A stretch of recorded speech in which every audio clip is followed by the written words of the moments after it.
Hello বন্ধুরা, কেমন আছে সবাই? তো আমিও মোটামুটি ভালোই আছি। তো তোমাদের সামনে আমি আরেকটা ভিডিও নিয়ে চলে এলাম।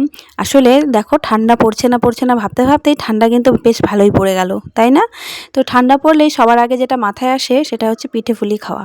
তো সেদিন আমাদেরও ইচ্ছে হয়েছিল, আসলে বাড়িতে দুটো নারকেল ছিল, তাই ভাবলাম যে নারকেলগুলো দিয়ে কী করা যায়। তো ফট করে আমার বোন বললো যে চল আজকে একটু পিঠে বানিয়ে দেখি। তাই সেই মতো দুই বোনে লেগে পড়লাম পিঠে বানানোর সব কিছু তৈরি করতে।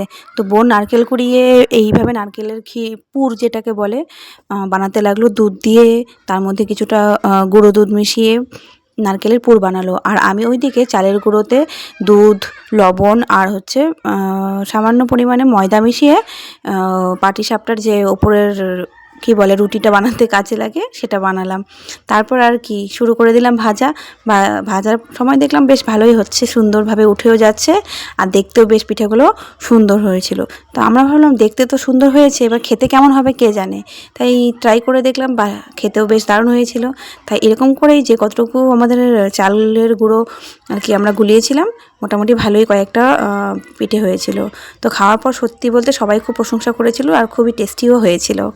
তো তোমাদের কেমন লাগলো ভিডিওটা অবশ্যই জানিও, আর পিঠেগুলো কেমন হয়েছে সেটাও অবশ্যই কমেন্টে জানিও। Bye bye.